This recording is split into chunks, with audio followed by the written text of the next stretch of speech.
Nii kui lugupeetavad eelarve kontrollikomisjoni liikmed, austatud kutsutud, avan tänase istungi, millel meil on päevakorras Riigikontrolli kontrolliaruanne loodusväärtuste kaitse ja raied kaitstavates metsades, järeltegevused, tegemist on auditiga, ning arutame ka Euroopa Komisjoni rikkumismenetluse tõttu raiete piiramist kaitstavates metsades.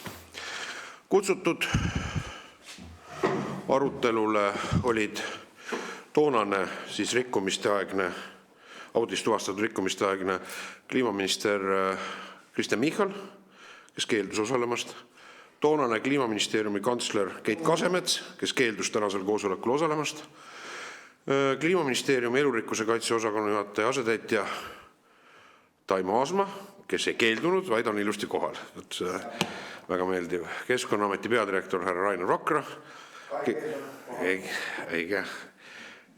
Keskkonnaameti peadirektor asetäitja eluslooduse valdkonnas Leelo Kukk, Riigimetsa Majanduse Keskuse juhatuse liikmed härrad Erko Soolman ja Kristjan Tõnisson, Võrumaa metsaühistu juht Erki Sokk, Riigikontrolli peakontrolör Ines Metsalu-Nurminen, auditijuht härra Silver Jakobson, audiitor Sigrid Pakri ja audiitor Tuuli Rasso. Ja me teeksime need kaks teemat võib-olla eraldi elementidena käsitleksime ja võtaksime esimese teema, mis on järelaudit, ja ma paluksin, et Riigikontrolli esindajad tutvustavad seda ja siis on sõna riigi institutsioonide esindajatel peegelduseks oma poolt tegevuse kohta või nõustumise või mitte nõustumise kohta Riigikontrolli järeldustega. Olge hea. Aitäh.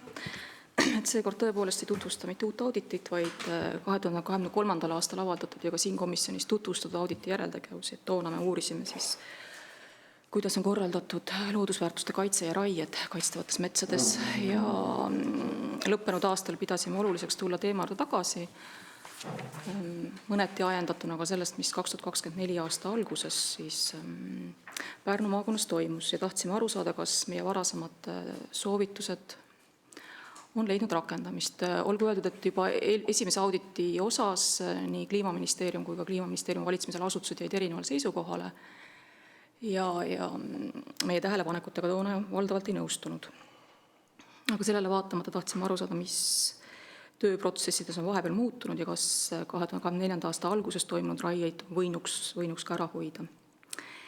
Ka selle järeltegevuste raames Keskkonnaamet selgitas meile, et nad peavad oma tegevust ajakohaseks ja korrektseks ja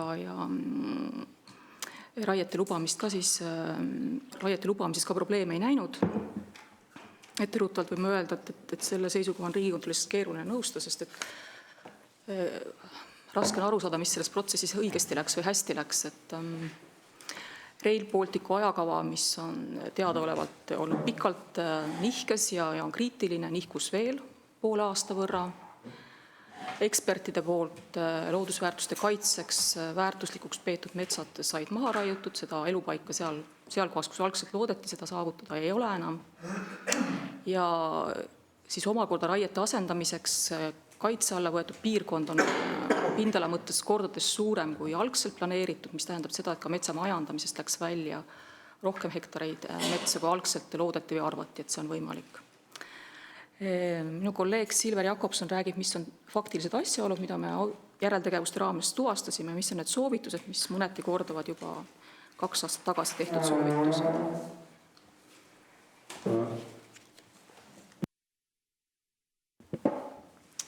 Ja aitäh. Nii, ma proovin selle slaidi jooksma.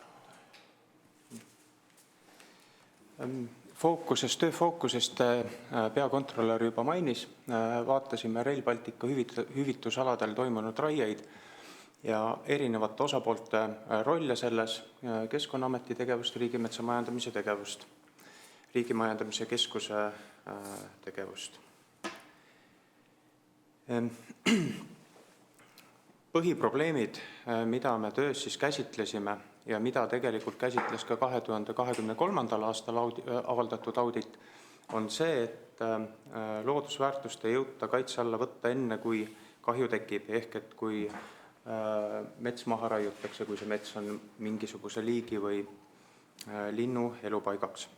Teiseks, probleem oli see, et Keskkonnaameti enda juhendmaterjal ütleb, et kui on tuvastatud kaitstav loodusväärtus, siis raiet ei tohi lubada.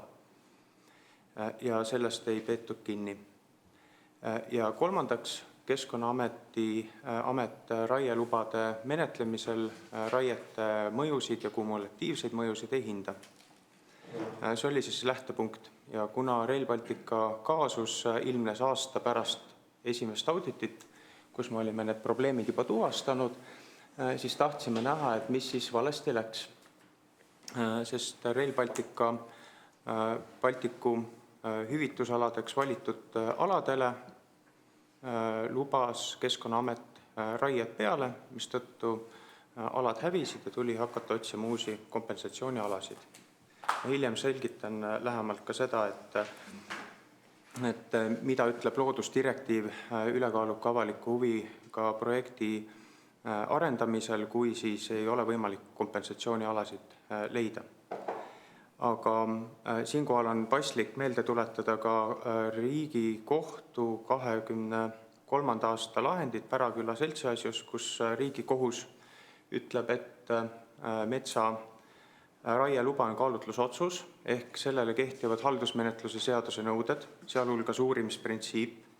Keskkonnaohtu tuleb vältida ja selleks on täiesti õiguslik alus, mille korral on võimalik Keskkonnaametil ise omaalgatuslikult tegutseda ja raietegevuse mõjusid tuleb hinnata. Nagu juba öeldud, ei ole uus asi, et Rail Baltica projekt on arenduses.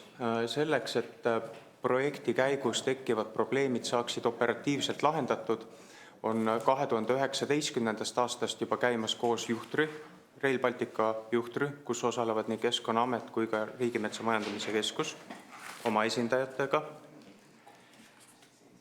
Juba 2019. aastal oli teada, et tõenäoliselt projekti arendamine kahjustab Natura alasid, mis tähendab seda, et tuleb leida sobivad hüvitusalad.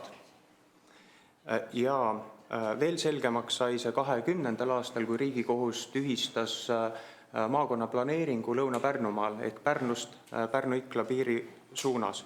Et see oli nagu viimane äratuskell, kust oleks pidanud hakkama mõtlema, kuidas hüvitusalasid ja kompensatsioonialasid tulevikus kaitsta ja mitte lubada seal raieid selliselt, et see loodusväärtus häviks enne, kui seda jõutakse kaitse alla võtta.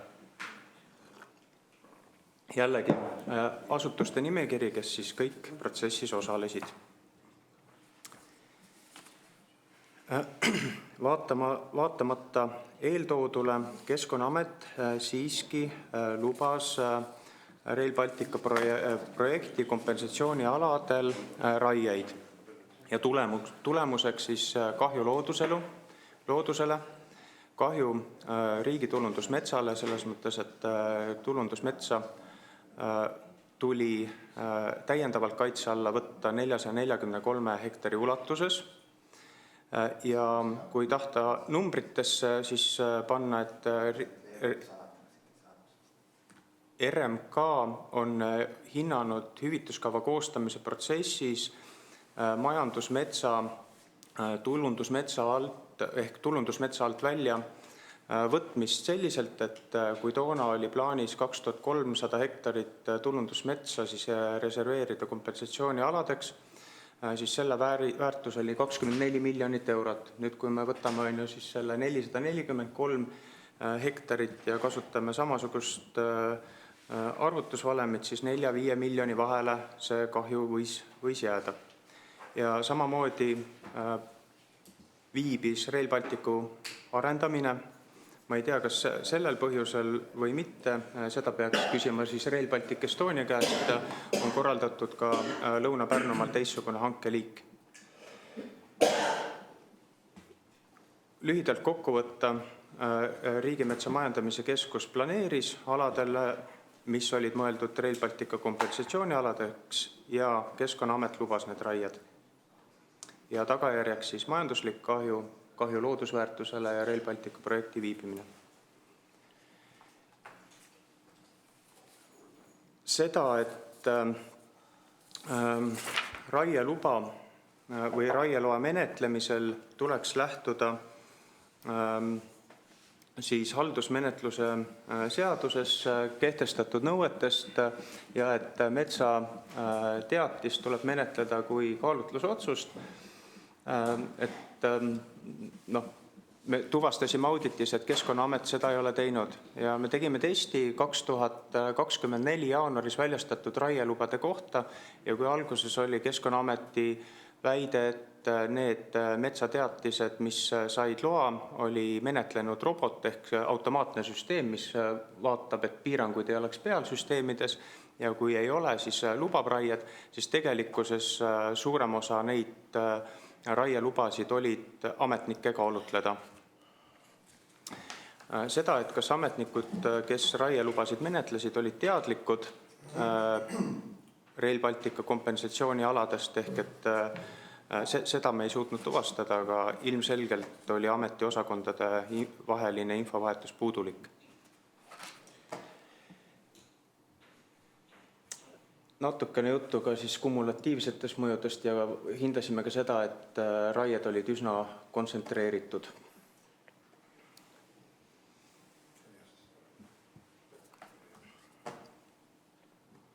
Nüüd edasi, hüvitusalade kaitse alla võtmise kord on ebaselge ja sellega praegu tegeletakse,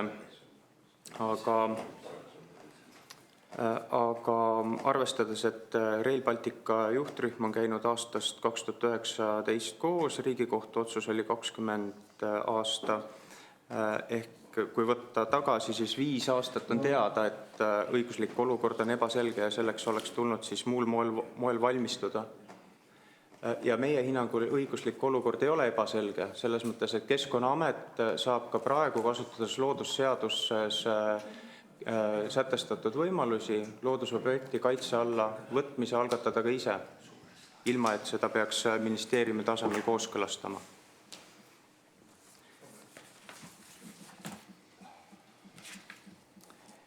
Samuti me vaatasime seda, et kuidas siis Riigimetsa Majandamise Keskuses on korraldatud ettevaatuspõhimõtte järgimine.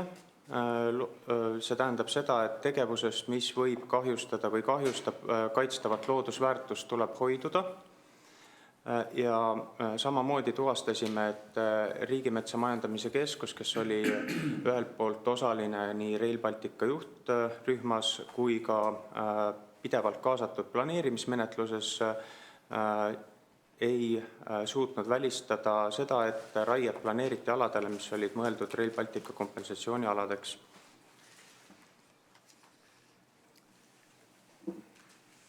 Ja sellest tulenevalt taotleti üle 1100 hektari ulatuses raieid nii Rail Baltica hüvitusaladel kui ka puhveraladel. Soovitustes ka. Uut soovitust ei ole. On sama soovitus, mis oli 2023. aastal ehk 2 aastat tagasi. Soovitasime Keskkonnaametil veenduda enne raieloa kinnitamist, et raie mõju metsaala ja selle ümbruses asuvate alade loodusväärtustel on hinnatud, ehk kasutada haldusmenetluse seaduse põhimõtet ja uurimispõhimõtet, et oma algatuslikult välja selgitada vajaduse korral, kui infosüsteemides veel ei kajastu mingisugused uuemad uuringud, mis ametis endas sees on juba olemas, et ka seda informatsiooni peab arvesse võtma. Ja seda selleks, et ei tekiks kahju enne, kui on võimalik üldse loodusväärtus kaitse alla võtta. Ja parandada info liikumist ja koostööd erinevate osakondade vahel, et tundub, et raielube menetlenud ametnikud ei teadnud, et nad väljastavad lubasid aladele, mis olid Rail Baltica kompensatsioonialadeks mõeldud. Keskkonnaamet ei nõustunud soovitusega selles mõttes, et amet tugineb eelises olevale informatsioonile, aga see läheb vastuollu Riigikohtu varasema praktikaga, kus öeldakse selgelt välja, et raieloale nõusoleku andmine on haldusakt, allub haldusmenetluse seaduse reeglitele, sealhulgas uurimispõhimõtted tuleb rakendada. Ja lisaks on Päraküla seltsi lahendis öeldud ka seda, et tuleb vältida keskkonnaohu tekkimist. Ja lisaks kui on rohevõrgustiku toimimine ohus, kas siis rohevõrgustiku säilimine, sidusus, terviklikkus või muud sellised aspektid jällegi klassifitseerub potentsiaalseks keskkonnaohuks. Ja oma vastuses Keskkonnaamet viitas õiguskantsleri kirjale, mis ütleb, et piirangu seadmiseks peab olema õiguslik alus. Me ei vaidle sellele vastu ja mitte ükski õiguskantsleri kirjas toodud väide ei lähe vastuollu ei auditis avaldatuga ega ka ühegi soovitusega. Õigusakt haldusaktina peab olema kaalutletud ja põhjendatud ja tuginema kehtivale õigusele. Ja nagu ka Kliimaministeerium oma vastuses, ametlikus vastuses ütles, siis looduskaitseseaduse paragrahv 8 järgi on võimalik loodusobjekti kaitse alla võtmise menetlus algatada ja selleks ei pea olema Keskkonnaametil ministeeriumi luba. See sisupädevus on ametis endas sees olemas. Soovitused ministeeriumile muuta õiguslikke regulatsioone, täpsustada. Nende soovitustega ministeerium nõustus ja soovitus Riigimetsa Majandamise Keskuse esimehele, et rakendada ettevaatuspõhimõtet ja võtta tarvitusele meetmed, et erinevad osakonnad siis piisavalt tihedalt suhtleksid ja oleks välditud looduskeskkonnale tekitatud kahju. Minu poolt kõik. Aitäh! Nii, aga võtame siis lühidalt ja kompaktselt, siin on ka meie käsutus on kirjalikud vastused vastavalt institutsioonide vastused. Ja võib-olla on oluline keskenduda, ma palun tõesti sellele, et millega te nõus ei ole Riigikontrolli seisukohast, sest kui enamikus ka möönvad seisukohad. Nii et ma kõigepealt annaksin sõna siis elurikkuse osakonna juhataja asetäitjale härra Taimo Aasmaale. Ja tänu. Et tänu kõigepealt Riigikontrolli kolleegidele põhjaliku töö eest. Et kui see nimetatud juhtum ilmnes, mida siin konkreetses auditis siis analüüsiti, siis Kliimaministeeriumi poolt vaatasime tõesti kogu selle situatsiooni üle. Tuleb nentida, et ega meie seadusandlik baas, ma arvan, on praegu päris hea. Et mis siit auditist ka välja tuli, need olukorrad on olnud reguleeritud, vastavad regulatsioonid on kehtinud suures osas juba aastast 2004, kui looduskaitseseadus vastu võeti ja üldpildis on nad ka hästi toiminud. Kui seda konkreetset juhtumit nüüd analüüsisime, siis nagu siin juba ka mainiti, Kliimaministeeriumi poolt Riigikontrolli soovitustega meie nõustusime, et seadusandlik baas on praegu päris hea, aga alati saab paremini teha. See on alati muidugi küsimus, kui täpseks regulatsioonidega läheme, see on alati see küsimus, kui peensusteni peab seaduse tasemel kõik situatsioonid ära reguleerima, ja kui palju jääb siis sellisteks jooksvateks otsusteks, töökorralduslikeks otsusteks. Aga tõepoolest oleme siis praegu ette valmistanud looduskaitseseaduse vastavad muudatused, ja nende mõte on siis see, et tõesti sellistes olukordades tulevikus konkreetsemalt, selgemalt ära sätestada Keskkonnaameti selline juhtiv koordineeriv roll hüvitusalade määramisel, mis puudutab just nimelt kaitstavaid alasid, kui käsutatakse sealseid väärtusi. Samamoodi teeme seadusesse ettepaneku täpsemalt reguleerida info liikumist sellistes protsessides, et vajalik info jõuaks osapooltelt võimalikult kiiresti Keskkonnaametisse. Ja samamoodi sätestame siis üheselt Keskkonnaameti kohustuse kanda vastavad andmed, kui need on laekunud Eesti looduse infosüsteemi. Et see oleks ka fikseeritud. Et need täiendused võiksid tõepoolest siis tulevikust selliseid situatsioone vältida, mis siin on praegusel hetkel tekkinud. Vastav eelnõu läheb nüüd lähipäevil ilmselt juba täna Vabariigi Valitsuse poole teele ja eelduslikult järgmise nädala istungil 27. märtsil valitsus kiidab need muudatused enda poolt heaks ja edastab Riigikogule menetluseks. Aitäh! Tänan teid. Siis ma annaksin sõna Keskkonnaameti peadirektorile härra Rainer Vakrale. Aitäh, austatud komisjoni esimees, aitäh, hea Riigikontroll. No kõigepealt mul on hea meel, et komisjon sellise tähtsa ja olulise küsimuse on arutelule võtnud. Minu meelest saab selle jagada 2. Omaniku tegevuse piiramise küsimus on väga oluline küsimus, seda on väga õige siin Riigikogus arutada, aga siin on nüüd 2 kohta, kas me vaatame suurt pilti ja tervikuna, kuidas käib looduskaitse, või me räägime sellest ühest Rail Baltica juhtumist, kus võib selgelt öelda, et kui maja ehitad, võid haamriga vastu näppu lüüa küll. Ehk kumbast... Või laustud leitavad. Ongi, et see on väga printsipiaalne küsimus, et kumbast me lähtume. Kui me lähtume sellest, mis täna on looduskaitseseaduse muutmises, siis igaüks, nii nagu ka ütles Riigikontroll, ka Keskkonnaamet võib teha tõesti ettepaneku ministrile midagi kaitse alla võtta. Uued looduskaitsealad, otsustuspädevus, piirata eraomaniku või RMK või ettevõtte tegevust oma metsas on valitsuse taseme otsus, kui on liigid, see on ministri taseme otsus. Seda ei saa delegeerida Keskkonnaametile, ühele ametnikule. Jah, me saame algatada protsessi, aga seda saab algatada ka Anti, härra Urmas Reinsalu. Meil on kümneid ja kümneid tuhandeid hektareid, kus on inimesed teinud ettepaneku midagi võtta kaitse alla. Kui Keskkonnaamet kohe sellele reageeriks, siis meil oleks 100 000 hektareid, mis oleks võetud päeva pealt kaitse alla ja kus tegevus lõpetatakse. Ehk see on väga oluline küsimus, mis hetkel me reaalselt Keskkonnaameti poolt kanname selle vastavale kaardile, et keegi seal metsa majandada ei saaks. Ja see otsustuspädevus tegelikkuses on siis, kui ikkagi kas Vabariigi Valitsus on otsuse teinud või minister või eelnevalt Keskkonnaamet on viinud läbi vastavad uuringud ja me tõdeme, et seal on.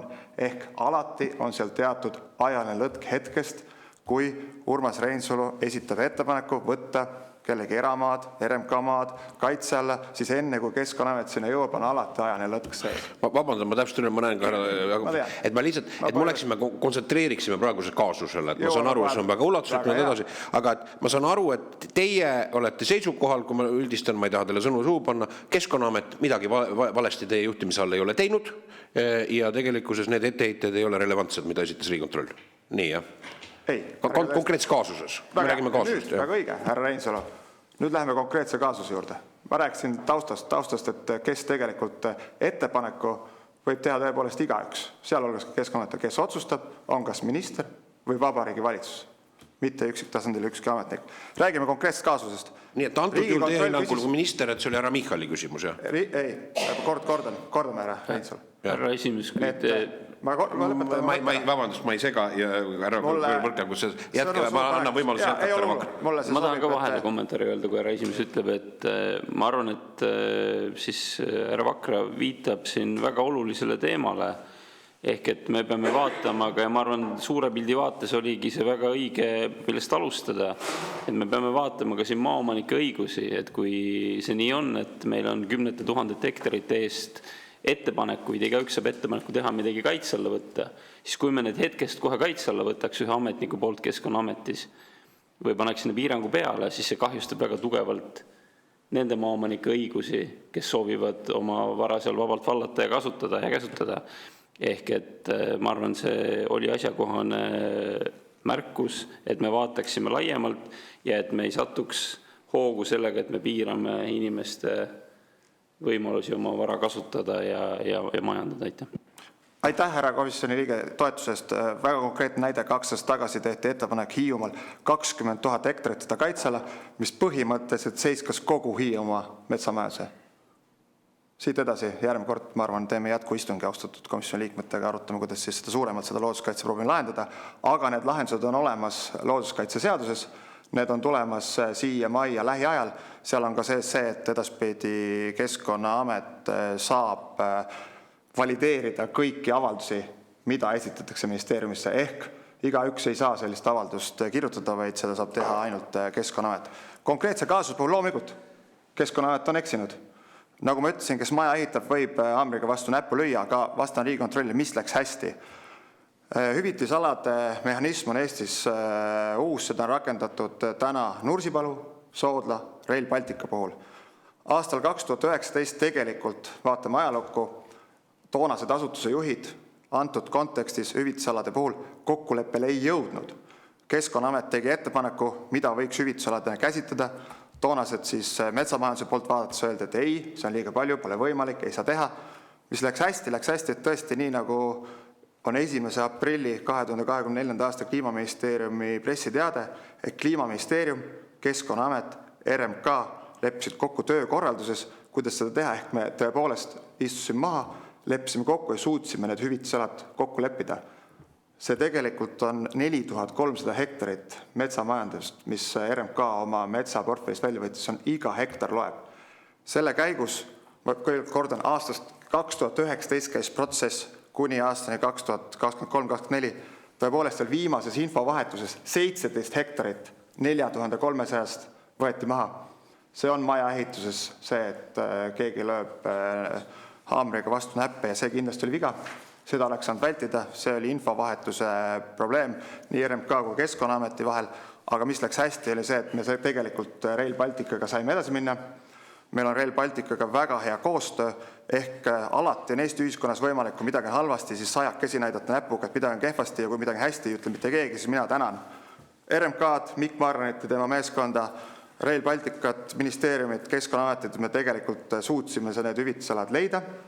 Kui see 17 hektarit tõepoolest meie infovahetuse käigus hävis, leida ka uuesti need hüvitusalad ja tegelikult Rail Baltica projekti hoida ajagraafikus, sest et vaadates ajalukku, mis on toimunud enne meid, siis tegelikult ei suudetud isegi kokku leppida, kes hüvitab, mis on RMK majanduslik mõju, kas seda üldse peaks tegema.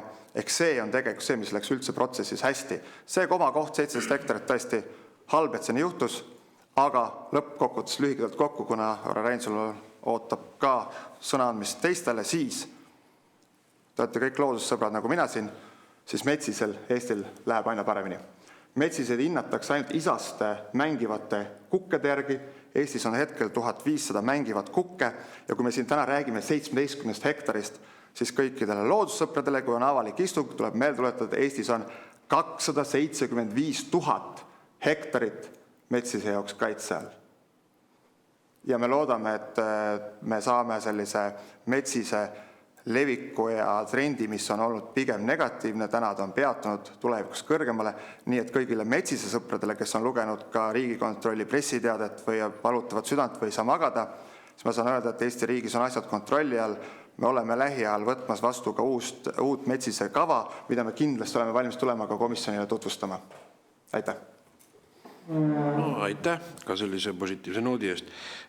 Aga RMK esindajad, et ma ei tea, kummal juhatuse liikmele ma sõna annaksin, et siis võib-olla teie lühidalt tutvustate seda, millega ka enne kõik keskendudes, millega te sellest järelauditist nõus ei olnud, eks ole? Tegelikult tahaksin öelda seda, et meie Riigikontrolli soovitustega nõustusime, et probleem oli olemas, ka see 17 hektarit, mis raiesse läks, ideaalis ei oleks pidanud minema, eks. Ja eks ta peegeldab seda, et nende hüvitisalade, riiklike suurprojektide näidatud Soodla, Nursipalu, Rail Baltica, tegelikult ka Keskpolügoon, nende puhul sellist head toimivat lahendust, kuidas tagada võimalike hüvitisalade menetlusaegset kaitset tegelikult ei olnud olemas. Juhul, kui seal oli olemas registreeritud loodusväärtus, siis Riigikontroll õigesti juhtis tähelepanu, et seal saanuks algatada looduskaitseseaduse alusel kaitse alla võtmise, aga näiteks puhveraladel, kus neid teadaolevaid loodusväärtusi ei olnud, aga sinna neid alasid kavandati tulevikus mingeid mõjusid puhverdama, sellist nagu konkreetset meedet, mille alusel panna näpp peale, et need alad lähevad kaitse alla, me kanname need registrisse, tegelikult ei olnud olemas, seda ka Keskkonnaameti tuleb kinnitada, eks, et nii et ma arvan, et väga hea, et see probleem tuli lauale ja mul on selles mõttes hea tunne, nõustun Raineriga, et me saime siiski suhteliselt kiiresti jaole sellele, kui need raied pilti tulid, siis me suutsime sisuliselt ühe päevaga need raied kinni panna ja võib-olla pikemalt ma isegi ei hakkaks kommenteerima muid aspekte, nii et ma arvan, et väga olulise teemaga on tegemist, aitäh komisjonile, et võtsite selle lauale, tunnustan oma poolt ka kõiki asjaosalisi ja tänan Riigikontrolli auditi eest. Aitäh, läheksime siis küsimuste juurde. Teate, mul kõigepealt on endal küsimus härra Taimo Aasmaale. Jah. Et 11. märtsi enne lõunal teatas ametis olev haridus- ja teadusminister, et Keskkonnaamet suletakse ilma venitusteta. Teie ütlete, et praegu valitsus vabanenuna sotsiaaldemokraatide taagast kavatseb anda Keskkonnaametile uued pädevused kontrollifunktsioonideks ja tsentraalsemad pädevused. Kas see on siis suletavale ametile, kui võtta riigi poliitilise juhtkonna seisukohti, või tegelikult selle ameti õigusjärglasele, et millisel moel kavatseb siis teie ministeerium seda realiseerida, seda poliitilist kavatsust, millest Eesti rahvast on informeeritud? Ja tänu haridus- ja teadusministri, kes ei ole meie maja minister, sõnu otseselt kommenteerida ei oska. Eks uues koalitsioonilepingus, mida praegu koostatakse, tehakse poliitilised kokkulepped. Kui selle uue asutuse nimi ei ole Keskkonnaamet, siis vastavad muudatused tehakse Riigikogu menetluses ja sinna nimetatakse mingi teine asutus, aga selge on see, et olulised funktsioonid jäävad toimima riigis ka tulevikus. Nii et jutt käib, mida silmas peeti poliitilise juhtkonna poolt, et muuta nimetus ära, et avalikkusele luua siis ettekujutus nii-öelda administreerimise vähendamisest, aga need samad funktsioonid ja see pädevus säilib veelgi enam, et seda tsentraalset pädevust sellele tõenäoliselt siis teie osundatuna tulevikus uue nimega asutusele seda suurendatakse. Ja?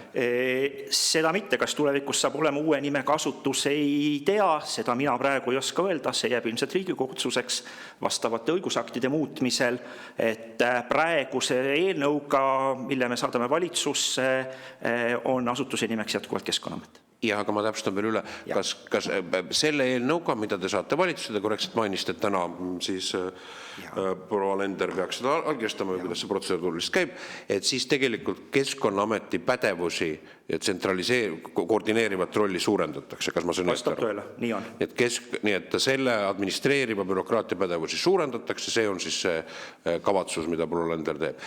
Aga võib juhtuda, et seoses sellega, et bürokraatiat vähendada, võidakse Keskkonnaameti nimi ära muuta.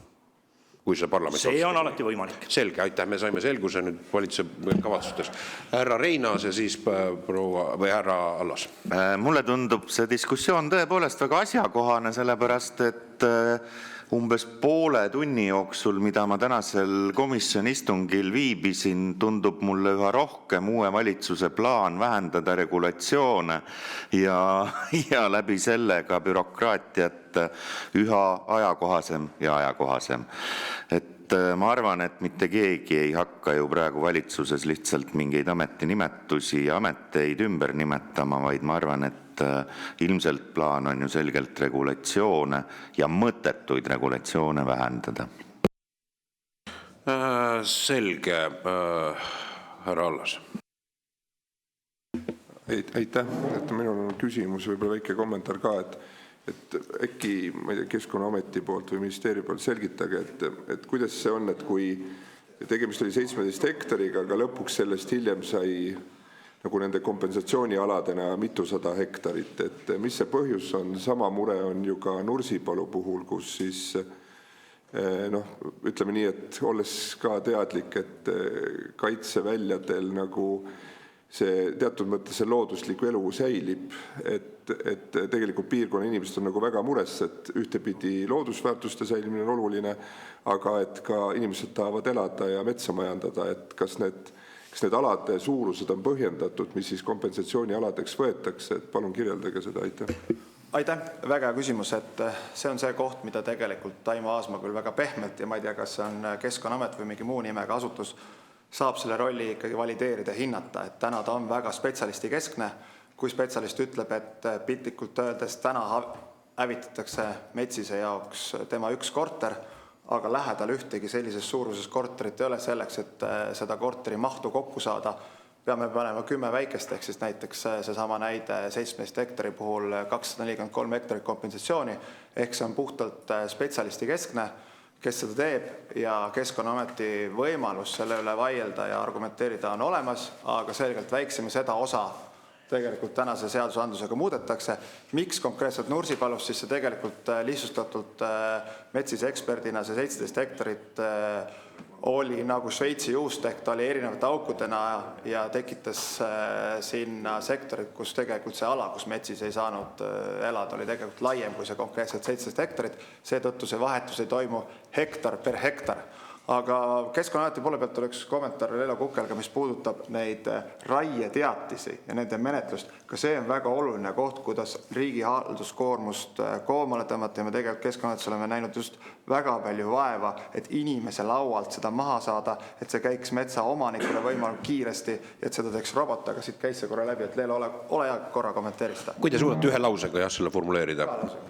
Siin oli etteheide, et Keskkonnaamet ei võta metsateatist kui haldusmenetlusakti ja ei tee kõiki uuringuid, siis tegelikult me oleme just, kuna meie maht, metsateatiste maht on üle 100 000 ja me peame aastas. Jah, et siis, et seda nagu kiirendada, me oleme teinud süsteemid, kus me oleme pannud kõik regulatsioonid, et milline liik, millised piirangud sellega peab kaasamad ja see peaks nagu võimalikult automaatselt ja kiiresti toimuma, et ei hakataks, oletame, kui tuleb mingisugune tabel või paber lauale, et hakatakse mingit teaduskirjandust lugema.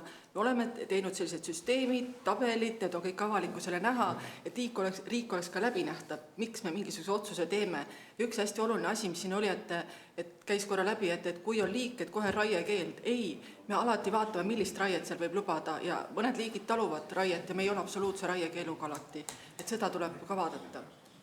Aga jah, et oluline on siin vaadata just, et kui me hakkaksime kõike hästi pikalt menetlema, et siis see 100 000 menetlust, see bürokraatia vähendamine, et me proovime just nimelt seda automatiseerida ja see, kas see tuleb läbi automaadi või siis inimene, nad kasutavad tihti samu asju, inimesed muidugi rohkem, aga algandmed on väga palju samast kohast. Nii, nüüd on härra Võrklaev, ma saan aru, ajendatuna sellest väike repliik ja siis on, ma näen, härra Jakobson soovib ka vastata. Lühike kommentaar, et ma tahtsin väga Keskkonnaametit tunnustada selle metsateatiste süsteemi eest, et minu meelest on see tõesti kiire, operatiivne ja ma usun, et ju see taustatöö, mis teil seal tehtud on, et arvuti teab, mida ta teeb.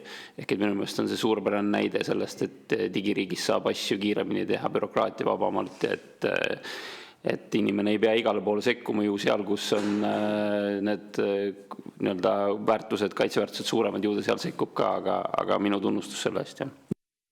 Nii, härra Jakobson. Kuna siin on vahepeal ekslikke numbreid käinud läbi, et ma parandan mõned faktitäpsused, et ei ole nii, et 17 hektarit raiuti. Tegelikult raiesse jõudis 282 hektarit.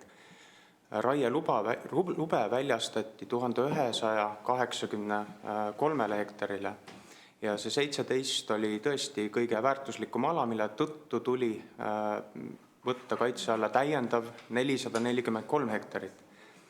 Selle automaatse menetlussüsteemi kohta ka, kui võib, et me üldse ei vaidle vastu, et andmemahuga toimetulekuks on automaatsed süsteemid head. Meie mure on see, et 55 menetlust jõudis ametniku lauale ja ametnikud olid ka väga automaatsed ja kiired. Ehk et ei kasutanud oma õigust vaadata järgi, et mis pärast siis nende töölauale jõudis see raieteatis. Ja et siin on ekslikult nagu üritatud jätta muljet, et tekkis ainult loodusväärtusele kahju. Tegelikult oli siin mitmekihiline, et oli loodusväärtus kahjustatud, oli majanduslik kahju ja loodusdirektiiv tegelikult ütleb, et kui kompensatsioonialasid ei ole võimalik leida ülekaaluka avaliku huvi ka projekti arendamiseks, siis sellest projektist tuleb loobuda. Ehk et õnn oli, et jõuti kiirelt jaole, sest kui oleks kõik kompensatsioonialad läinud, siis oleks tulnud hakata Rail Balticu trassi ümber projekteerima. Jah, mul on paar küsimust teile, härra Jakobson, et saada nagu selgust, mis tegelikult siis juhtus. Milline on kvalifikatsioon Riigikontrollile? Kas teie meelest, püüame nüüd üldistada seda juhtumit, kas teie meelest oleks olnud ratsionaalne ja eesmärgipärane avaliku halduse teostamise seisukohalt teistsugune Keskkonnaameti ja RMK käitumine kui selle kaasuse menetlemise puhul? See on väga põhimõttelise küsimusega. Jah. Selge. Nüüd on minu järgmine küsimus, et kas inimeste informeeritus ja juhtimise puhul alati on piiratud informatsioonikeskkond, eks ole. Et kas teie meelest ütleme, tervemõistuslikke, üldarusaadavaid, mõistlikkuse puhul eeldatavaid asjaolusid arvestades nii juhtide või kontrolliametnike või järelevalveametnike tegevust arvestades Keskkonnaametis või ka Riigimetsa Majandamise Keskus antud juhul oleks olnud realistlik, mitte üliinimliku akadeemilise pingutusena, aga tavamõistuse järgi realistlik, see teistsugune ratsionaalsem käitumine antud kaasuses. Palun vastake. No kindlasti. Selge. Nüüd kolmas küsimus on minul, et mis on tegelikult selle mitteratsionaalse tegevuse puhul, millele kahele seisukohale Riigikontroll on jõudnud, on tegelikult tuvastame nüüd selle nii-öelda kahju. Milline selle käitumise puhul oli siis, võtame esimesena majandusliku kahju, milles see seisneb rahalises väärtuses Riigikontrolli hinnangul? Te mainisite 5 miljonit eurot varem, orienteeruvalt. See 5 miljonit on saadud kasutades samasugust arvutusloogikat, mida Riigimetsa Majandamise Keskus kasutas siis, kui ta hindas 2320 hektari väljaminekut. Selge, ma küsin üle, et suurusjärk te hindate 4–5 miljoni suurune kahju. Nii-öelda ebamõistliku või ütleme siis mitte kvaliteetse tegevusega on majanduslik kahju, mis tekkis kellele siis, Eesti Vabariigile? Riigimetsa Majandamise Keskusele. Siis Eesti Vabariigile kui selle, mitte asutajale siis jah, võib öelda, aga Riigimetsa Majandamise Keskusele kui juriidilisele isikule on suurusjärgus 5 miljonit eurot majanduslik kahju. Nüüd Rail Balticust. Te ütlesite, et kas Riigikontrolli hinnang on, et Rail Balticu protsess vähemasti pool aastat selle tulemusena peatus? Jah, täpselt nii. Palju on selle rahaline hind, arvestades ostujõu pariteetiga hangetel? Läti parlamendi erikomisjon, nagu me kuulsime, hindab venitamise tulemusena 1 miljard eurot. Kui palju Eesti, ka Riigikontroll on seda analüüsinud, kui palju on selle poole aasta hind ostujõu pariteedi muutuses Eesti Vabariigi maksumaksjale? Seda andmestikku meil ei ole. Selge, me saame tuvastada seda Rail Balticu kaudu siis. Ja minu küsimus on nüüd, et milline oli selle tegevusega kahju looduskeskkonnale? Milles lühidalt ühe lausega seisnes?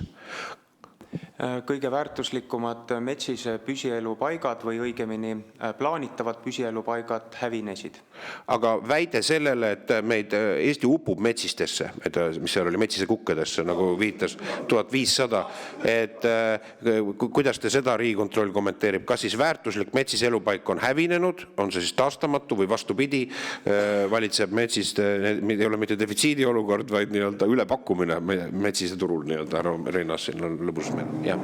No seda tuleb vaadata ju piirkonnapõhiselt ja Rail Baltica kontekstis on oluline ka ju see, et kui kahjustatakse Natura alasid ja kompensatsioonialasid ei ole võimalik leida seal piirkonnas, siis tagajärg loodusdirektiivi järgi on see, et avalikus huvides rajatava projekt tuleb panna pausile. Ja nüüd on minu järgmine küsimus lõpuks. Kui te olete Riigikontrollile öelnud, et on kehvalt asju aetud, oleks olnud võimalik ka teistsugune käitumine kehtiva õiguse alusel, on nii? Seadus ei puutu asjasse?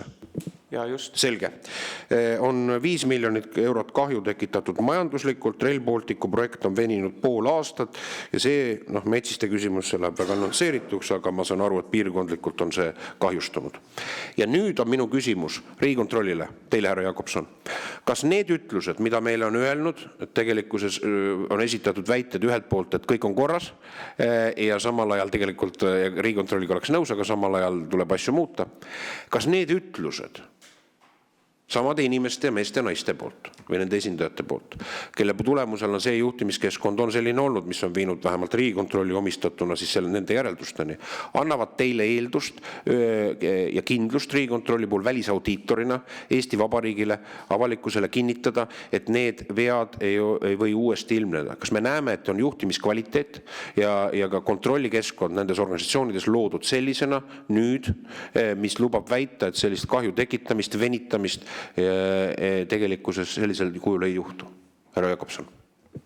Ei saa sellist kindlust anda. Selge. Nii et see on siis olukord, mis ongi tegelikult Riigikond välisaudiitor on sõnastanud järeldused, mida ma saan aru Riigikontrolli üldseisukohaga kõik kutsutud on nõustunud, siis on tegelikult, me oleme konsensusliku järeldused ka tuvastanud. Aga ja me ei peagi seda otsustama, vaid see oli minu enda järeldus. Lihtsalt, et nüüd minu küsimus on teile, härra Keskkonnaameti direktor. Väga hea. Aitäh teile. Mis puudutab keskkonnabürokraatiat. Ma olen tähelepanelikult jälginud ja mul on isegi loendatud ära 8 korda, kus eelmine kliimaminister on väga tõsiselt püstitanud probleemi, mis puudutab keskkonnabürokraatiat, mis on seotud Keskkonnaametiga. Et nimelt eksisteerib üks viiuldaja Eesti Vabariigis, kes korraldab suvekontserte Kuressaare lossihoovis. Ja 2 aastat tagasi alustas toonane kliimaminister muret selle üle, et selle viiuldaja kontserdid, suvekontserdid on kõrgbürokratiseeritud, kuna suvekontsert viiuldajal tuleb võtta luba Keskkonnaametist. Kas see toonane väide, mida toonane kliimaminister esitas, et tõepoolest, et siis Kuressaare lossihoovis või seal selles linnusehoovis, kuidas on, eks ole seal, et suvekontsertideks tuleb võtta Keskkonnaameti luba, kas see on tõele vastav ja kas te olete saanud ka juhtimissuuniseid selle olukorra muutmiseks, kui see on teie kätes või see võib-olla eeldab seaduse muudatusi? Aitäh! Kiire kommentaar austatud Riigikontrollile, et ta julgenud võtta vastutust, et kas asjad on muutunud. Tõe kriteeriumiks on alati praktika. Peale seda Rail Balticut on meie laualt käinud nii Soodla kui Nursipalu viitsalade leidmine ja seal neid vigu ei ole eksisteerinud. Tõmbame joone alla.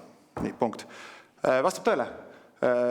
Riiklike kaitseala olevad parkides tõepoolest Keskkonnaamet varasemalt viiuli kontserteid kooskõlastas. Me oleme selle ühelt poolt töökorraldusega maha võtnud viiuli kontsertide kooskõlastamise. Teiselt poolt me oleme läinud veel kaugemale. Täna on avalikustamisele jõuab kohe ka Vabariigi Valitsuse istungile otsustada ka see, et ka ajutisi ehitisi, kui viiuli kontserdi korraldaja tahab panna ajutise lava või ka ajutise tualeti, rääkimata näiteks Kaljavaadist või Kaljaletist, siis ka need oli vaja Keskkonnaametiga kooskõlastada. Kõik need tegevused me maha võtame, et just eile saatsin nii tänasele riigikantslerile kui ka kliimaministrile 4 lehekülge Keskkonnaameti ettepanekuid, kuidas tegelikult saaks veel Eesti riigis keskkonnaalast halduskoormust vähendada. Aga ma täpsustan meid üle, et kui ma võtan ette Saaremaa valla avalike ürituste korra, siis seal on see sama nende kontsertide kooskõlastamine Keskkonnaametiga seoses ka sellega, et on, mis ta siis maastikukaitseala või eks ole, on seoses arhitektuuriväärtusega, on eks ole sees. Täpsustame nüüd üle, härra Vakra, kas see viiuldaja kehtiva õiguse alusel peab siis seda luba taotlema Keskkonnaametist või Keskkonnaamet on loobunud sellest ja kui on loobunud sellest seadusest ka tuleneva nõude täita, mis puudutab avalike ürituste kooskõlastamist Keskkonnaametist, mis ajast see juhtus?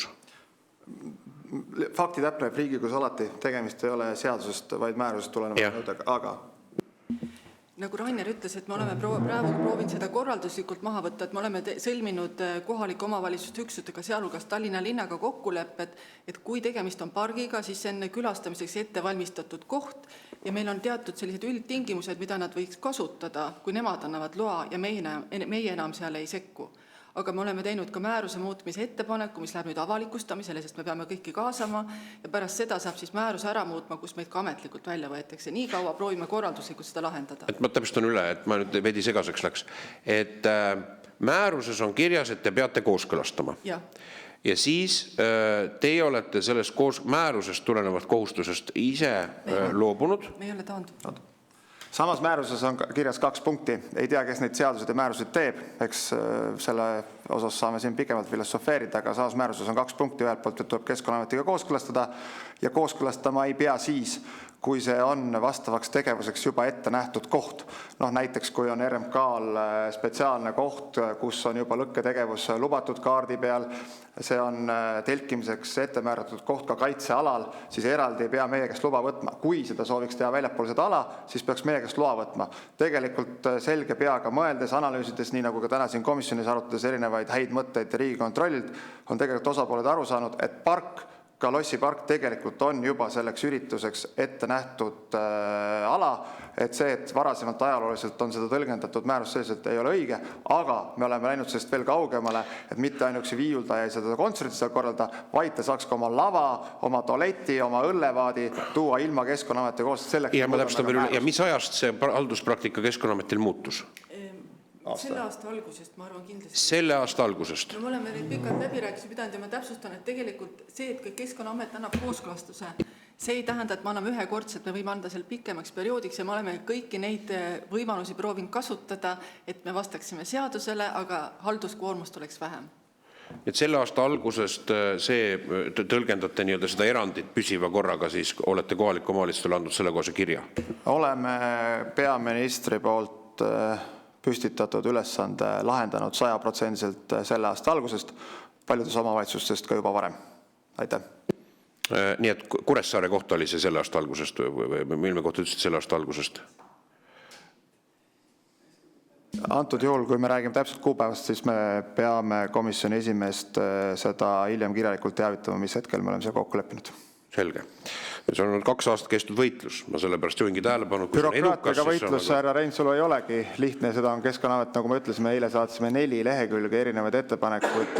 Need takerduvad tihti nii siin majas, takerduvad erinevates huvigruppides, et oluline on mitte see, et murduda, vaid tuleb edasi võidelda. Ja nagu me kuulsime selle võitluse puhul, täna saadetakse välja kliimaministri allkirjaga ettepanek Keskkonnaameti bürokraatlikku tsentraliseeritud pädevust suurendada. Et see on selle võitluse tasakaalustav element. Aga ma näen, et on härra Erki Sokk, kes tegelikult on palutud ka härra Allase poolt järgmisele punktile, aga teil on ka vist repliik ja ma arvan, et on õiglane, et me anname härra Sokile ka võimaluse oma arvamust avaldada. Tervist, aitäh kutsumise eest, on mind kuulda? Jah. Väga hea, et ei ole kursis väga hästi Rail Balticu teemadega, aga siin on mitu korda käinud läbi ka Nursipalu kompensatsioonialad ja selles mõttes leian nagu palju ka ühisosa. Et mis puudutab Rail Balticu puhul, siis seda värki, et hüvitusalade kahjusid on 17 hektarit ja täiendavalt on võtta vaja kaitseala 443 hektarit, seda küll natukene põhjendati, kuid see ei ole minu jaoks tõsiselt võetav, nende suurusjärkude vahe on ülemäära suur ja ei ole nagu seal sellist loogilist pidet taga, eriti veel selles valguses, kuna metsistega ei ole tegelikult probleemi. Mis puudutab nüüd Nursipalu temaatikat, seal on samasugune asi, et on ju metsiste kompensatsioonialad nüüd leitud.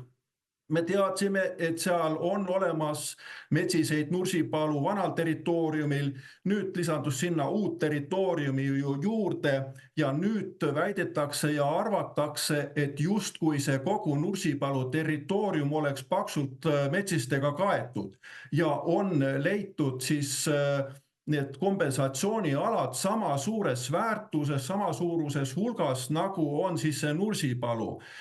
Tegelikult teavad kohalikud väga hästi, et seal Nursipalus nii palju metsiseid ei olnud ja nii palju seda ala ei peaks nagu leidma. Ja me oleme nii metsaühistu poolt kui ka valla ja kõikide poolt oleme öelnud, meil on neid piiranguid ja värke siin isegi nii palju, miks peab siis neid asendusmaid või neid kompensatsioonialasid leidma Võrumaalt, et nad on küll leitud riigimetsast, aga mis te arvate, et kui me riigimetsast leiame selle, et see meid ei mõjuta? Meil Rõuge vallas on praegu juba RMK maadest üle 50% kaitsel, eramaadest on üle 30% kaitsel.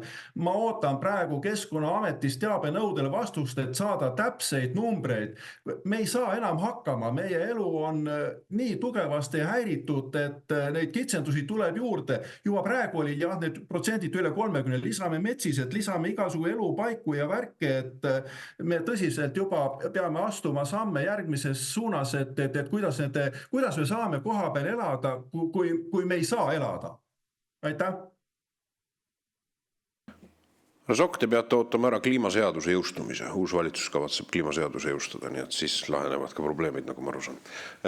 Nii, aga härra Võrklaev. Ma selles mõttes ikkagi härra Sokule niimoodi nüüd küll ei vastaks, et minu meelest väga õige ja põhjendatud küsimus, et ka siit arutelus tekkis nüüd, et see 17 hektarit versus kas oli nüüd üle 443, mis tuli siis täiendavalt kaitsele võtta.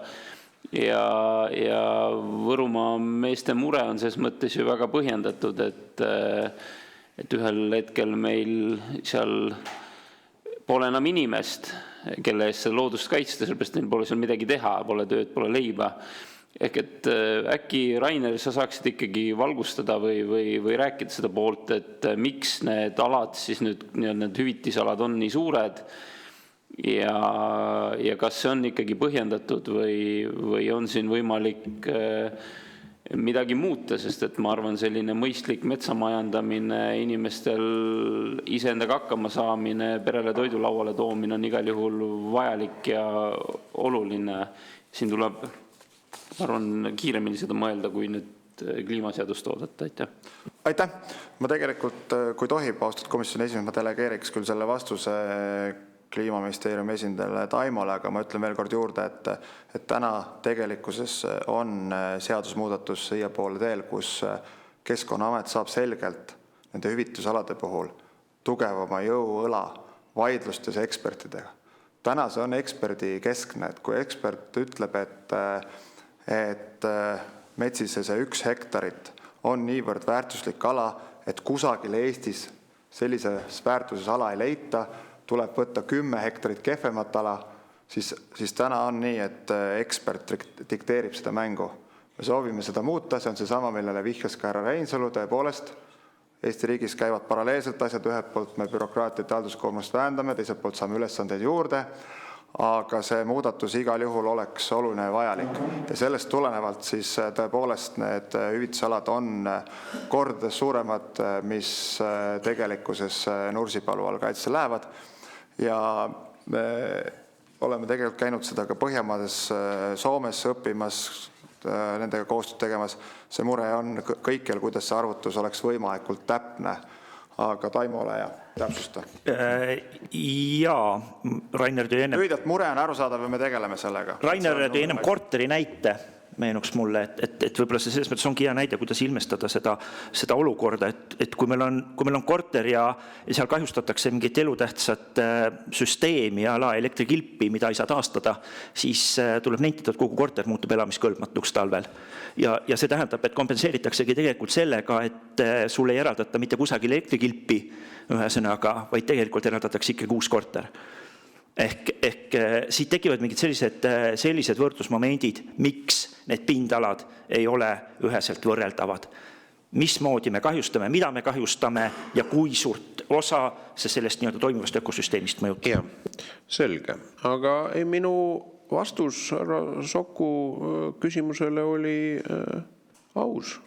Selles loogikas, et mis puudutab tegelikkuses, kui me räägime rohepöörde keskkonnas ettevalmistatud kliimaseadust, mis näeb ette põhimõtteliselt uue paradigma plaanimajanduslikult ressursipõhilisele majandamisele Eestis, siis see, mis on meil on nüansid, mis on tegelikult siin praegu kosmeetilised bürokraatlikud küsimused, vaid me asetame hoopis uude paradigmasse.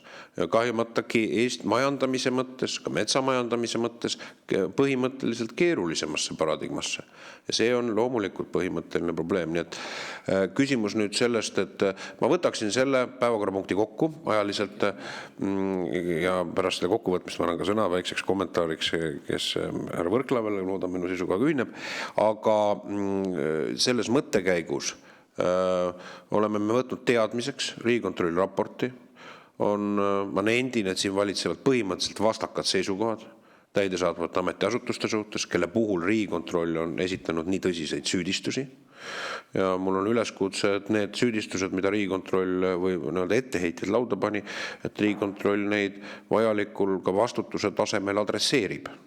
Ma ei sõnasta siin mingit komisjoni otsust sellega seoses, aga minu üleskutse on, et adresseerib neid siis ka valitsusele, valitsusjuhile, vastutavatele isikutele. Kahtlemata meie jaoks on praegu probleem huvide konfliktist, kus need etteheitjad riigile kahju tekitamine leidis aset siis, kui tänane valitsusjuht oli kliimaministri ametis, kus nagu Riigikontroll on tuvastatud, tekiti Eesti Vabariigile 5 miljoni eurone kahju, rahaline kahju kehva juhtimise, kehva kontrolli ja kehva järelevalve koordinatsiooniga. Aga ma arvan siiski, et see ei tähenda seda, et me peaksime tekitama Eestis vastutuslünga. Ma kutsun üles Riigikontrolli mõtlema sellele nende järelauditi puhul põhimõttelise probleemi püstitusele. Ja kindlasti ma arvan, et komisjon võiks nentida seda, et me võtame selle teadmiseks ja oluline on loomulikult tulevases korralduses vältida selliseid juhtimisvigu, on mul ettepanek. Ja nii nagu need ametkonnad on ette pannud, kuidas seda tööd korraldada, siis komisjon peab oluliseks, et sellega tegeletakse. Nii, aga ma annaksin nüüd sõna härra Võrklaevale, siis läksime teise punkti juurde, mida on härra Allas palunud probleemile püstitada. Ja, et esimehe kokkuvõttest, et ma saan ikkagi aru Rainer Vakrast, et eelmise aasta aprillis lõpuks suudeti kokku leppida see hüvitisalade nii-öelda kord või asjaajamine või tegevused, ehk et siis oli härra Michal kliimaminister, ehk et seda, ma saan aru, et enne poolt ka nii suurt vajadust selle järgi, sellepärast need suured objektid on ka nüüd pigem tulnud, eks ju, ja siis kogemusest õpiti ja lepiti kokku.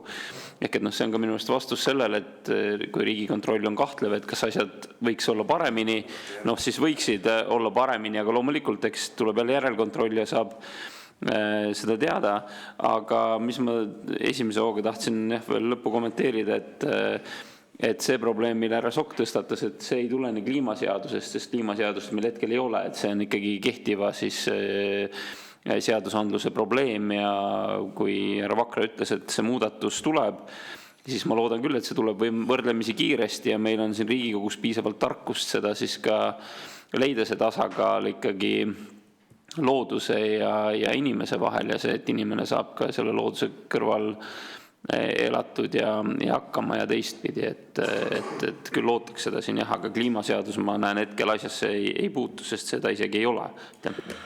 Paraku me oleme olukorras, härra Sokk, et ma võin teid informeerida, et Eesti riigi juhtimist selles valdkonnas on alustatud, nii nagu see toimus paraku ka võib-olla ühes mõnes teises formatsioonis, kui me mõtleme Keskkomitee büroo salajasi määrusi, mida ei olnud ka vaidlustatavat toonases õiguskeskkonnas, siis mitte vaidlustatava seaduseelnõu alusel. Vastavalt sisend on antud, et puudutab energiamajanduse arengukava, mis viitab mitte eksisteerivale kliimaseadusele.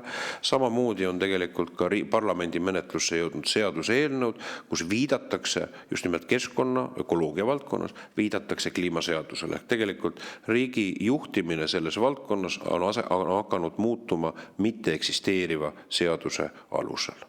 See on kahtlemata probleem, kuna ka omanikud, kellele viitas õigusega härra Võrklaev, ja inimesed heauskselt ei saagi oma õigusi kaitsta, sellepärast et see õigusplatvorm, mille piiranguid kujundatakse, on mitte eksisteeriv õigus.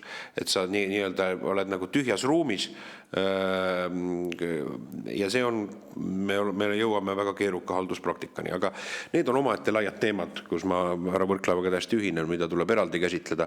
Aga me läksime teise teema juurde, ma oleks palvet, ma annaksin, kuna seda on palunud püstitada ja ma palun, et need ametkonnad jääksid ka juurde, kuna nendega on seotud härra Allas, et äkki härra Allas juhatab selle sisse ja esitab ka, võib-olla formuleerib selle küsimuse asetuse, millele komisjon siis ootab vastust ametkondadelt. Ja, et suur tänu, et üks suur, minu arvates väga suur probleem on juba siin peaaegu 1,5 aastat õhus. Tegelikult on ta kauem, et see rikkumismenetlus siis kaitsealadel raiete osas, mis Euroopa Komisjoni poolt on Eesti suunas, on vist aastast juba 2021. Selle osas on toimunud kirjavahetused, mis sellega aga tänaseks on küllaltki negatiivsed mõjud jõudnud reaalsete inimesteni selleni, et see protsess venib, selgust ei ole. Ja ma lihtsalt nagu kirjeldan pisut seda olukorda, et olukord on äärmiselt kurb, et me oleme kaitsealadel, kus on juhtunud selline olukord, et ma saan aru, et see rikkumismenetlus, olles seda ise ka lugenud, on peamiselt algatatud selle tõttu, et varasemalt on toimunud, on vähemalt, et on kaevatud Euroopa Komisjonile, et on raiutud selliseid alasid, mida ei oleks tohtinud raiuda, väärtuslikke metsaelupaiku ja nii edasi. Ja sellest lähtuvalt on siis nüüd ka nendes kohtades, kus tegelikult loomulikult võiks raiuda, see tegevus peatatud. Ehk siis väga paljud Eesti metsaomanikud, sealhulgas näiteks minu kodukandis Võrumaa metsaomanikud, kes siis näiteks piiranguvööndis omavad metsa, elavad seal koha peal, sooviksid seda väga mõistlikult majandada, nende metsad on tihtipeale raiumata, soovitakse nii ütelda võib-olla kõige suuremas hädas või vajadusel, et kui on vaja last koolitada või kedagi, siis seda 1 hektarit näiteks lageraiet või õigemini uuendusraiet, nagu teda nimetatakse, teha, siis täna nad seda teha ei saa. Ehk need, kes on olnud valdavalt võib-olla suuremad metsaomanikud või on need lageraied juba siin viimase 10 aasta jooksul ära teinud, aga siis nüüd need inimesed, kes on kõik seda väärtust hoidnud, siis toimub täna 2 kiiret protsessi. Ühelt poolt kuidagi nagu saladuslikult tekivad need, ilma nende omanikega läbi rääkimata tekivad need, et võetakse järjest neid alasid siis sihtkaitsevööndiks või tehakse neid ettepanekuid, kuidas see protsess käib. Mina ei ole aru saanud, miks ükski omanik pole aru saanud, et see on nagu üks väga probleem, et täiendavad kaitse ja teiselt poolt on väga suur probleem, et kaua see selgusetus kestab, sellepärast et tegelikult metsaomanikel on olemas metsakorralduskavad, kus on lubatud raiuda. Lisaks sellele on ühtegi seadusakti pole vahepeal muudetud, aga nii ütelda, kui nad selle metsateatise teevad, siis saavad tagasisidet, et nad ei tohi seda teha. Et mul ei ole nagu etteheidet siin küll ühelgi ametkonnale, aga ma arvan, et me peaksime kiiresti sellisest olukorrast nagu välja saama, et koos selle teema siin täna avada ja arutada, et võib-olla seda tuleb ka mitu korda teha. Ja loomulikult härra Erki Sokk soovib, kuna tema igapäevaselt seda muret erametsaomanikelt, väikestelt omanikelt, põliselanikelt kuuleb, siis tegelikult see on äärmiselt valus, mis täna toimub. Ja selle taga on inimeste elud. Aitäh. Nii, ma arvan, et ma annaksin härra Sokule siis sõna lühidalt nagu nii-öelda siis kaasuda või ka nii-öelda tuua probleem esile ja siis kuulaks Keskkonnaministeeriumi esindaja seisukohta. Ma arvan siin, kui ka härra Vakra oskab öelda, aga siin on pigem Keskkonnaamet on rakendusasutus teeb nii või naa, nagu on nii-öelda see poliitiline või õiguslik käsitlus kujuneb, eks ole. Nii et palun härra Sokk ja siis härra Aasimaa. Jah, aitäh. Et tõesti see elu meil siin Võrumaal on täpselt nii, nagu äsja just räägiti, et kuidas siis see loodus kaitstud on. Loodus on kaitstud ju siis, kui omanik teab, mis tema maal on, kus ta asub, mida ta teha võib. Üks regulatsioon selle kaitsmiseks on ju näiteks Haanja looduspargi kaitse eeskiri. Seda eeskirja tehti pikalt ja ühiselt mõeldi siis välja lähtuvalt kaitse eesmärgist, et kuni 1 hektari suurused lageraied on lubatud. Oli ka jutt, et kui jääb eraldisest järgi veel kuni 0,3, et võiks teha. See kompromissina läks maha, leiti, okei, jääme selle 1 hektari juurde. Just nimelt, nagu Anti ütles, seda kaitse eeskirja keegi ei ole kehtetuks tunnistanud. See kehtib. Aga ühtegi lageraie teatist enam Keskkonnaamet ei saa või ütleme, seal on teatud siis need põhjendused, miks ei saa siis lubavaks tunnistada. Ja vastupidiselt siis on esitatud veel siis nagu see esimese infokirjana, et peaks tegema keskkonnamõjude hindamise. See on nagu eriti totter. Saada 10 000 eurot tulu, pead sa tegema 30 kuni 50 000 eurot maksva uuringu. Mille nimel? Loomulikult keegi ei hakka sellist jama tegema. Ja lühidalt, et kes on nüüd siis jäänud nende hammasrataste vahele, on need koha peal elavad inimesed. Sellepärast tõesti, nagu Anti ütles, ettevõtted, need inimesed, kes elavad kaugemal, nendel ei ole seda kohapealse paikkonnaga niivõrd suurt sidet, on oma metsad raiunud, võib-olla intensiivsemalt või väga intensiivselt ja nendel probleemi ei ole. Aga nüüd need inimesed, kes elavad kohapeal, iga päev tarvitavad oma elamiseks puitu, nendele siis nüüd seatakse põhjendamatud kitsendused. Ja siis eraldi teema on see teadmine. Kas ta teab või ei tea? Me oleme tõstatanud väga palju kordi seda, et Keskkonnaamet või nii-öelda riik peaks ju omanikud teavitama, et kus tal mingisugune loodusväärtus on. Väärtus on kaitstud ju siis, kui omanik teab, mis tal seal on. Nüüd siis läbi pika aja on lõpuks hakanud Keskkonnaamet neid teavitusi saatma. Eelmisel aastal istusime koos, arutasime, kuidas see võiks välja näha. Mina omalt poolt tegin väga palju ettepanekuid, kuidas see teavitus, ka halb teavitus võiks inimesele positiivsena paista. Kas Keskkonnaamet seda arvestas? Ei. Nüüd esimene teavitus saadeti 30. detsembril. See sisaldas lausvalet, et kohe saate toetusi taotleda ja nii edasi. Järgmine kiri tuli nüüd enne vabariigi aastapäeva. Ma juba nagu tegin nalja, kas nüüd järgmine teavitus tuleb enne emakeelepäeva ja järgmist pidupäevat, et maaomanike tuju rikkuda. Okei, ma võin pikalt rääkida, aga aitäh. Härra Sokk, aitäh teile. Härra Aasma. Väga konkreetne küsimus on tegelikult tähtaja kohta. Millal saabub selgus? Olgu ta siis ühes või teises suunas, aga lõpeb selgusetus. Selgus selles küsimuses lõplikult selgub ilmselt sellisel juhul, kui Euroopa Komisjon teatab, et nad on rikkumismenetluse meie vastu lõpetanud ja on rahul meie lahendustega. Ja me ei pea täiendavalt mingeid meetmeid võtma. Seda teadet meil praegu ei ole ja puudub ka tegelikult teadmine, millal Euroopa Komisjon selle kirja võiks meile saata. Küll aga vabandust, siiski ma täpsustan üle, et see, ma arvan, inimesed ootavad, see on väga oluline asi, puudutab paljusid inimesi. Küsimus on selles, et kas kogu informeerituse ja õigusriiklike põhimõtte alusel te ei näe võimalust, et autonoomselt selles rikkusmenetlusest midagi võtta, ka on siis riski või see loogika, et tagada siseriiklikku õiguskindlust omanikele, inimestele. Tegelikult et seda ei ole võimalik, et me oleme seotud komisjoni rikkumismenetlusega. On valitsuse seisukoht. Me oleme komisjoni rikkumismenetlusega kindlasti seotud, nagu ütlesin, see on lõplik vastus, mis ei tähenda, et me vahepeal saaks midagi ise teha. Aga mida me saame? Ja küsimus, aga milles osas on selgus, mida me saame teha? Annan selles osas siis ülevaate, mis samme oleme võtnud. Rikkumismenetlus tõesti aastal 2021, nagu Anti Allas mainis, ja need konkreetsed sammud, mida tookord komisjoni lubasime, mida oleme praegused hetkeks siis rakendanud. Rikkumismenetluse sisu oli ühest küljest siis tõepoolest selliste väärtuslike alade nii-öelda kahjustamine.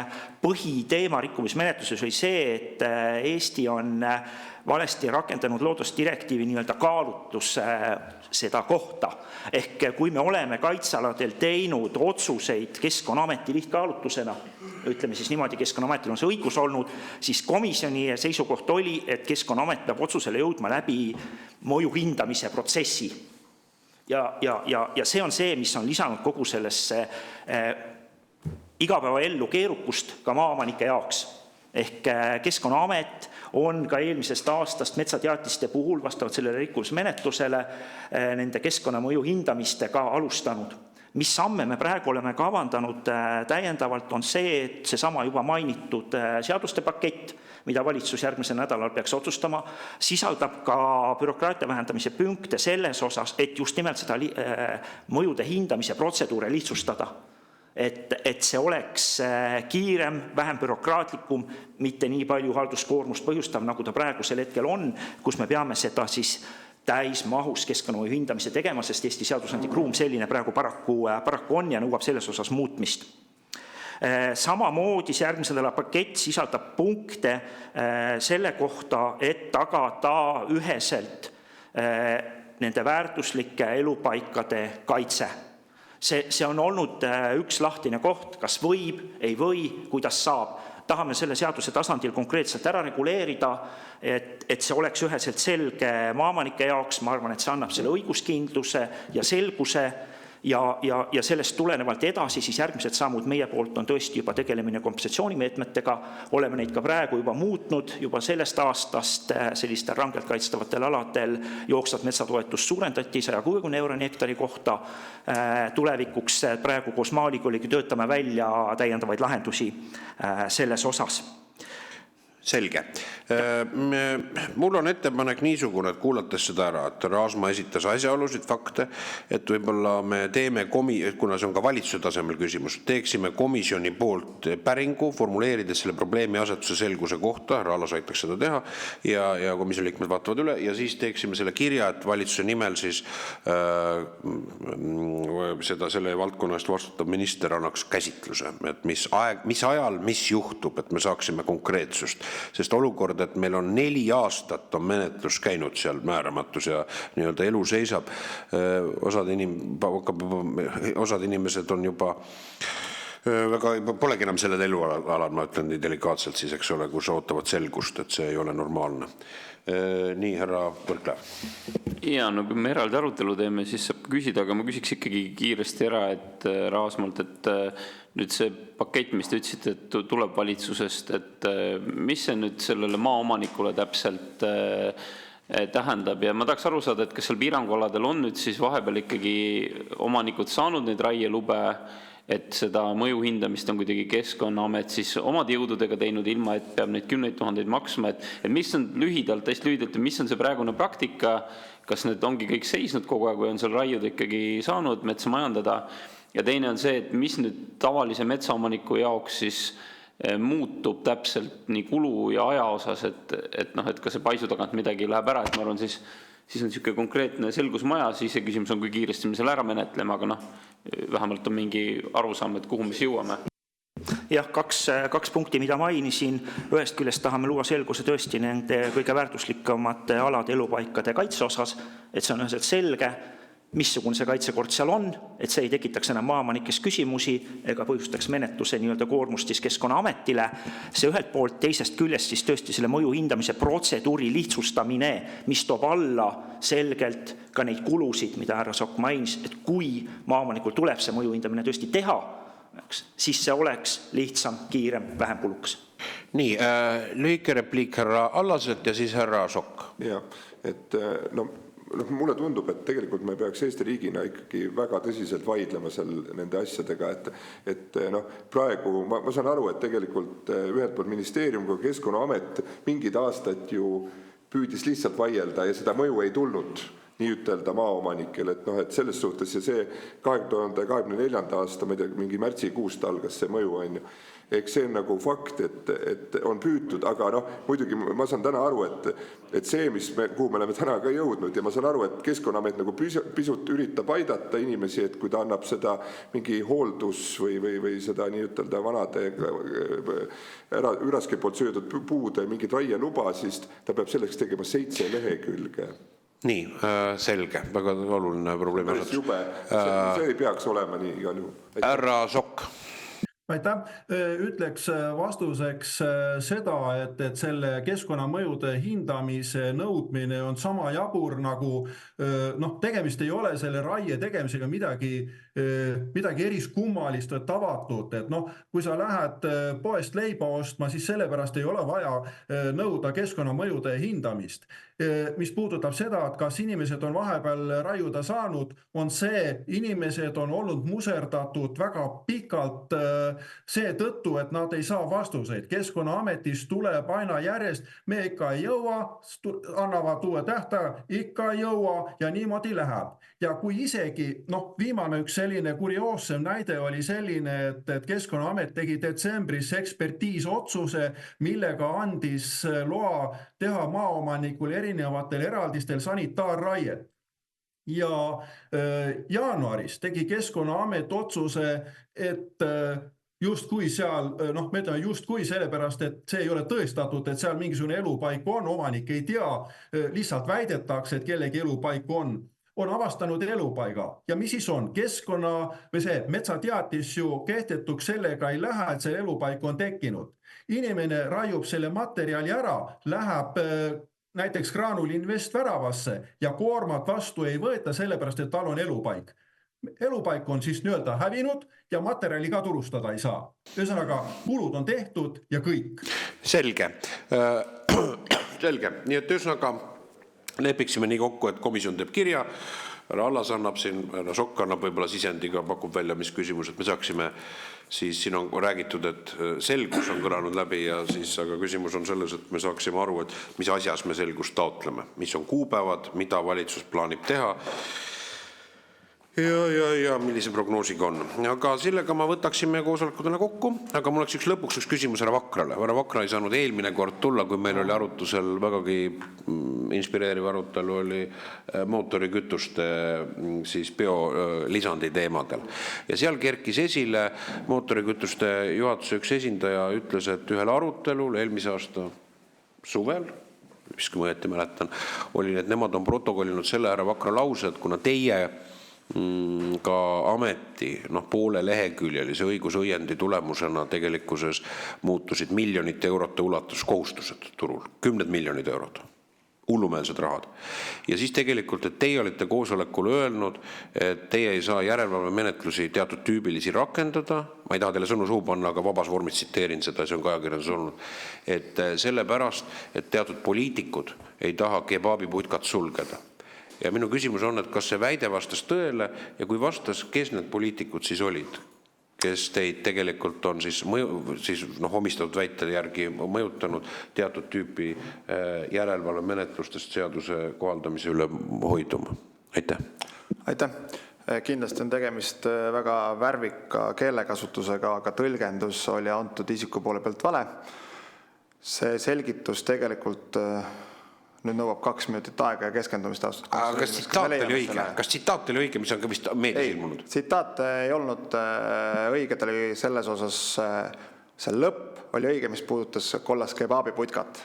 Aga see sisu on selles, et poliitikud ja selle all on nii opositsiooni, koalitsioonipoliitikud, Riigikogus, kui me siit täna välja läheme, ma ei hakka ikkagi nimesid avalikult nimetama, ka teie erakonnakaast, kes on küsinud, et kuidas te ei saa Olerexil tegevusluba ära võtta ja ma olen neile korduvalt seletanud ja millest poliitikud aru ei saa, on sellest, et tänases õigusruumis Keskkonnaamet saab ära võtta ainult biokütuste turule toomise loa, aga mitte sellises mõttes, nagu tavainimene võtab Olerexilt loa ära võtmist ehk sulgeda selle juures ka toitlustust, kohvimüüki ja kebaabiputkat ehk Keskkonnaametil täna ei ole õigusi sulgeda tegevus selliselt, nagu arvab mõni Riigikogu liige ja seda on olnud kõikidest erakondadest, seetõttu ma ei hakka eraldi seda välja tooma ja see oli selle taust ja selgitus, et biokütuse loa äravõtmine ei muuda situatsiooni, me vaidleme kohtus kõik vaidlused lõpuni, me oleme 2 korda Riigikohtus võitnud,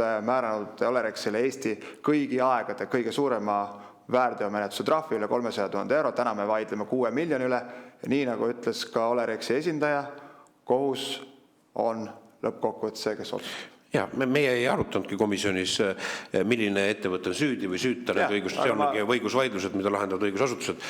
Et meil oli küsimus, me arutasime riigiasutuste pädevusi ja funktsioone.